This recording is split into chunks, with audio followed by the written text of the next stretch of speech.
I'm Robin Bird. I'm an ex-Navy deep-sea diver and a marine naturalist. I've spent years filming and observing sharks in the wild. And I'm Eli Martinez.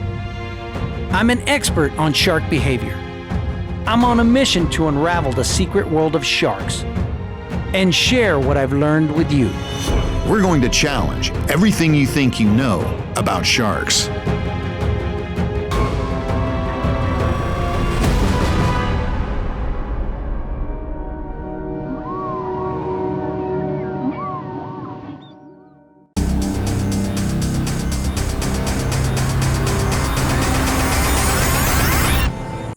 Well, it's a hot day down here in southern Florida, and you can tell because I'm sweating like Fat Elvis. We're heading 6 miles offshore with Captain Randy Jordan of the Emerald and his crew in search of one of the most formidable pelagic sharks, the Dusky. Now, local divers have been reporting a number of Dusky sharks offshore, including a huge Dusky shark, possibly 14 feet long. Now, that Dusky shark is hanging off on the deep water ledge that's also home to a large number of aggressive bull sharks. This makes interacting with Dusky sharks a lot more intense. Both bulls and Duskies tend to hunt in packs, which makes them more bold and more prone to approach divers, especially spearfishers who might have a fish they're trying to boat. First, we need to locate that group of Duskies. We have a good idea of where they might be, but these are sharks. They're elusive, and they're also difficult to approach without food. Our first goal is to show you how they react to chum in the water, how that gets them going. And then we're going to spear a fish right in their midst, and that's when it's going to get crazy. But Robin, our main goal is to try to find that monster Dusky shark. I've never seen a Dusky that big, and I really hope we get to see that animal. Dusky sharks are impressive. They average 8 feet in length, but can reach lengths of up to 14 feet and weigh over 700 pounds. This is a slender shark, and young Duskies are often confused with silky sharks because they're often seen together. Duskies are long-lived sharks. They can live up to 50 years, and they don't reach sexual maturity till about 20 years of age. That's a big problem for this shark. They estimate that in the Gulf of Mexico and on the coast of Florida, Dusky populations are down about 15 to 20% of what they were in the 1970s, and this is due strictly to commercial overfishing. So what does a big bad shark like a Dusky eat? Well, they eat a variety of fish. They eat a lot of sharks. They also eat stingrays. They eat sea turtles, octopus, and you can also find them occasionally feeding on whale carcasses. The Dusky shark is not known to be aggressive towards divers. However, this is the only shark that has ever chased me out of the water. So jumping in today, I definitely respect this shark, and I'm going to be watching not only myself, but everybody else in the water with me. It's a beautiful shark, but I don't trust it. So Randy, there's a lot of controversy about people misidentifying Duskies with silky sharks, especially when they're 5-6 feet long. Some people are pretty good at it. I've heard some biologists have a rough time with it. So how do you differentiate a Dusky? How do you know that's a Dusky shark when you come up on it? Oh, it's easy, man. Attitude. You come up on a silky, they're sweet. They come around, you can pass them a little piece of bait at a time, a little piece of chum. They're real happy. They get in a line, they're really polite. Dusky just comes right up, trashes everything, takes what it wants, leaves you, and says, hey, I'm a Dusky. That's what we do, you know? So you can tell pretty quick by their attitude. So it's all about attitude with the Dusky shark. But you'll see attitude for sure. So we're about 3 miles from the first drop where we think the Dusky sharks are gonna be found. And Eli, our first goal really is just to find Dusky sharks. They're not that common. How are we gonna do that? Well, what we're going to do is we're going to use fish and chum to attract the sharks. Duskies by nature are really shy, so unless we have something to entice them, they're not going to want to come in. And we're going to an area where spear fishermen see them all the time. So that's the first place we're going to look, and we'll see how it goes. Great. Well, our next goal after that is to see how they react to that chum that's in the water. And as we see how worked up they're getting with that chum, we're gonna let either Randy or John Dickinson shoot a fish right in the middle of that pack. And how out of hand do you think that can get? It can get pretty out of hand. I mean, these sharks are very confident, they're very bold, and if we spear a fish, they're gonna wanna try to grab that fish, and it gets extremely competitive. They're probably not gonna be alone. There might be some bull sharks in the mix, there might be some silkies, so it can be very competitive, and it can get really out of hand really fast.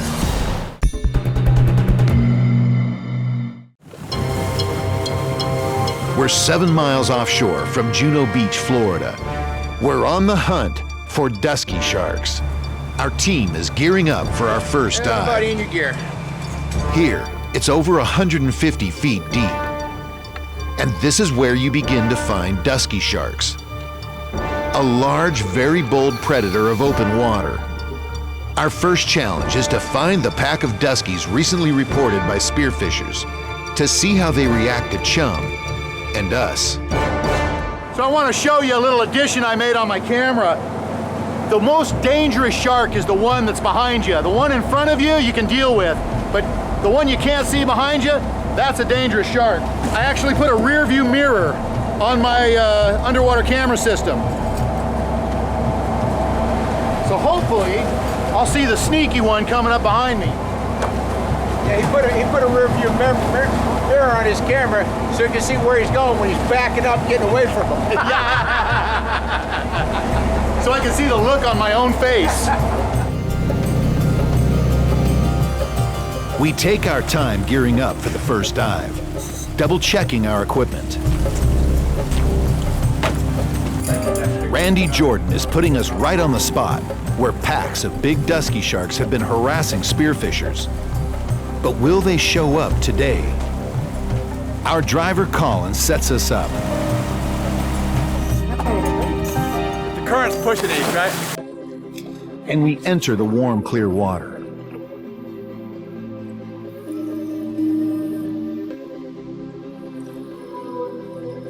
We're alone at first, but soon, Eli spots a big dusky shark racing up to greet us.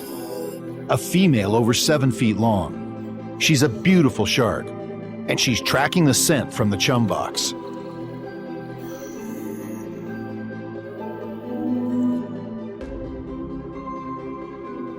We're joined by a second dusky, another female, gliding around us completely unafraid, almost unimpressed with us.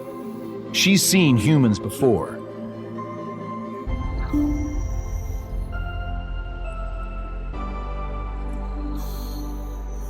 She looks each of us over as we give her space.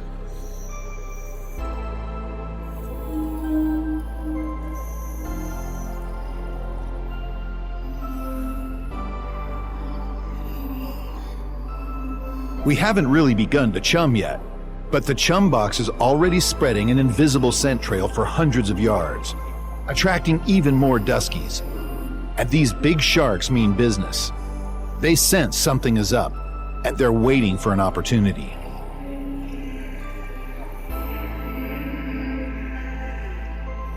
Eli and I watch carefully as Randy begins to grind up chunks of fish on the chum box.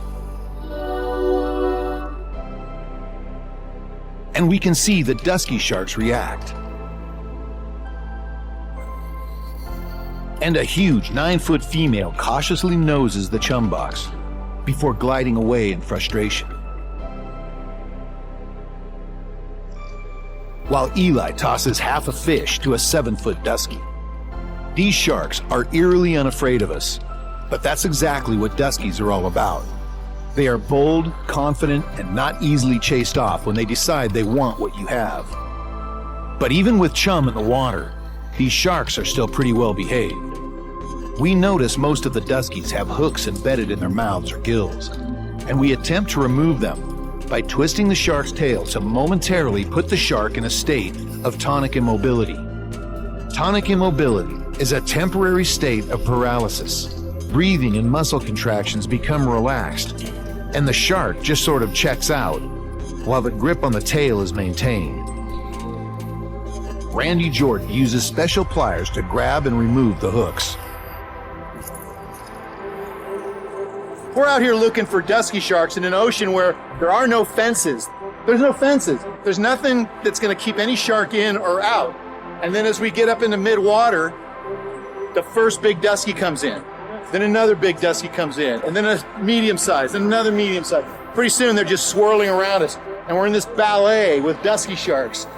Everybody kept a cool head, and more than once, we put the dusky sharks into a state of tonic immobility by grabbing the tail and twisting the tail, because a couple of them had big hooks in the jaw, and we were trying to get those hooks out for them. We did our good deed for the day, but we have 2 more dives left, and we still have a big goal, and that's finding that monster dusky.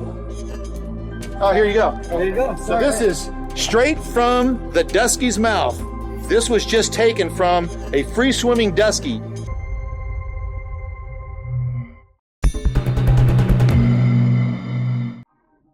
"7 miles off the southeast Florida coast, our crew and dive team have located a pack of large dusky sharks and gauged their reaction to chum. The sharks were bold and so far well behaved. Now we're going to crank it up to 11.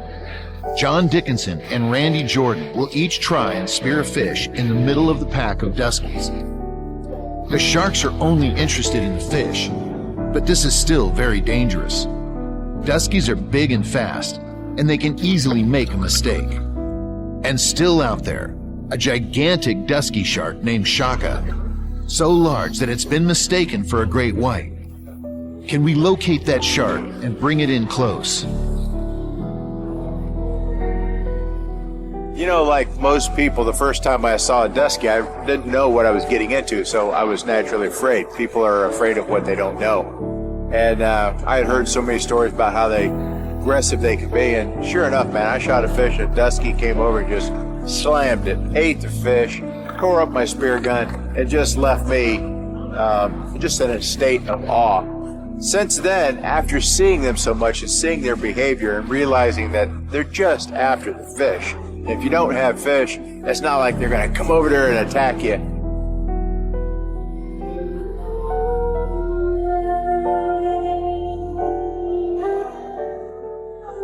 As we approach the GPS location of our next dive spot, we begin gearing up, but no one is talking.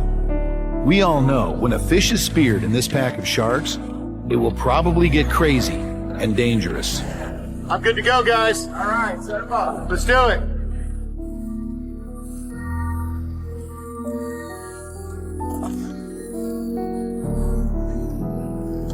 Although the visibility at the surface is good, as we descend, it becomes murky and green.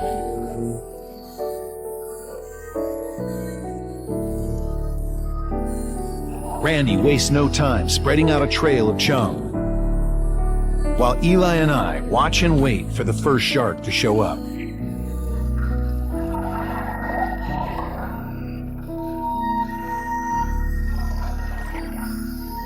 Eli seems confident that we're about to have visitors. As if on cue, the pack of dusky sharks return, as bold as ever and ready for action. Randy Jordan greets a big female dusky with a nose rub. And then the first fish is speared. A little tunny, very similar to a bonito. It weaves its way around the divers. And, as if someone flipped a switch, the dusky sharks come alive. The first attempt is a miss, but the dusky whirls around for another try as the fish dives deep.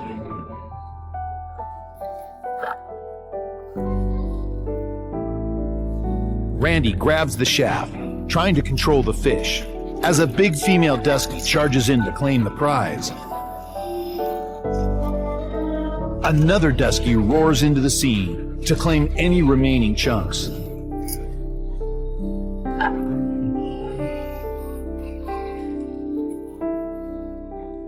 And just as suddenly as it began, it's now over. And the sharks return to patrolling the area. That's the difference between chumming and live shark. Hey, grab that gun, will you? I was waiting for you to shoot a bonito. Well, we just witnessed a dusky feeding frenzy. John Dickinson actually speared a little tunny, which is kind of like a bonita. And right in front of my camera, you got to see exactly what a dusky shark's personality is like when they want your fish. That was awesome. Oh, man. Hey, you know what? You can never get bored down there. All we gotta do is shoot a fish. Oh, hell breaks loose.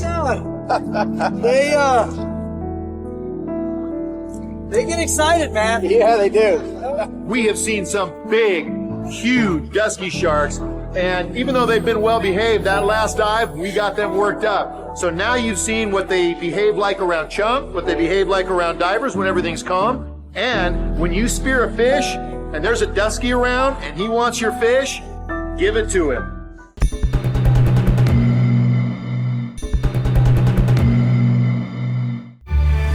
Seven miles offshore from Juno Beach, Florida, we're on the hunt for dusky sharks, a big predator that prowls outer coastal waters in the open sea. We've observed their behavior when chum is in the water, and we almost induced a full-blown feeding frenzy by spearing a fish while surrounded by a pack of dusky sharks. We have only one goal remaining, an encounter with Shaka, a monster 14-foot dusky shark recently seen in these waters.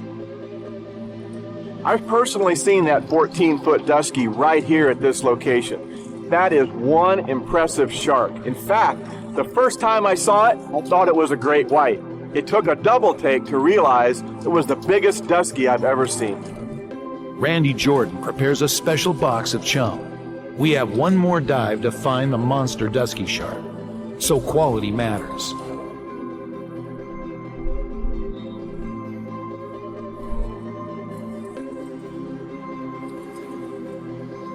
We're all fantasizing an encounter with this huge shark.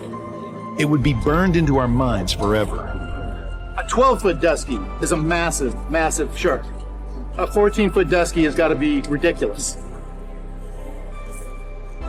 I would imagine that shark is probably around the 12-foot range. If it's a 14-foot, this is a monster. And if they're mistaking this shark for a great white, we're talking about a very, very big shark. Either way, whatever size, 12-foot, 14-foot, can't wait to see it.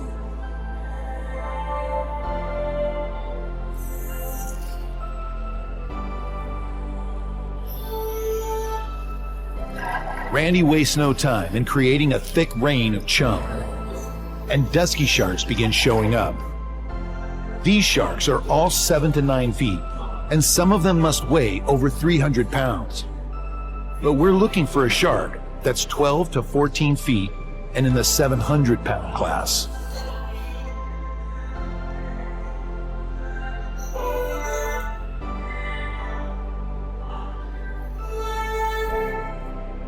Duskies are mysterious to most divers and fishermen.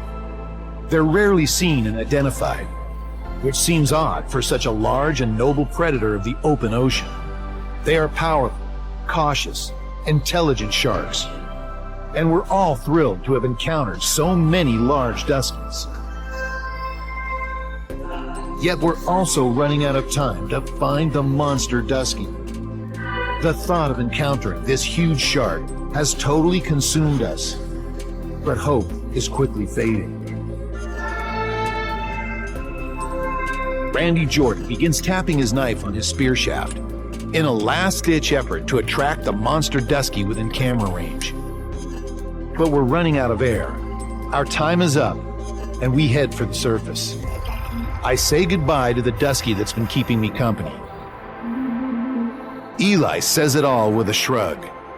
Even though we've had an extraordinary day diving with dusky sharks, not finding that monster dusky is a big letdown for each of us. Eli, it's been an incredible day.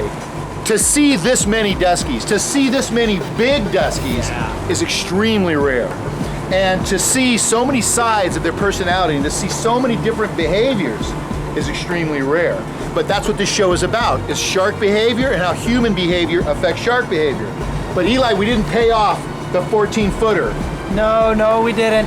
That shark is still a myth to me. Until I see that shark, it's just, it's just a big fisherman's tale.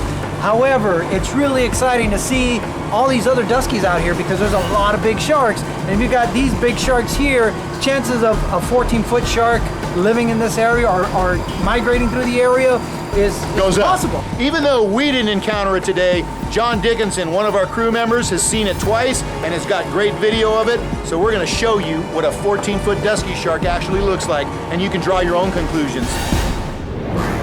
A few things are clear in this video. This is a huge shark, over 12 feet long. It's probably a dusky. And it appears to be a female, which makes sense because female duskies grow much larger than males. And like most big sharks, she's very shy. This is a big ocean, and monster sharks do exist, but they're seldom seen. The reason they survive long enough to reach such a massive size is because they are extremely wary individuals. Our group may have just been too much for the monster dusky, but she's still out here, and we'll be back. And we'll see you next week on Blue Water Savages.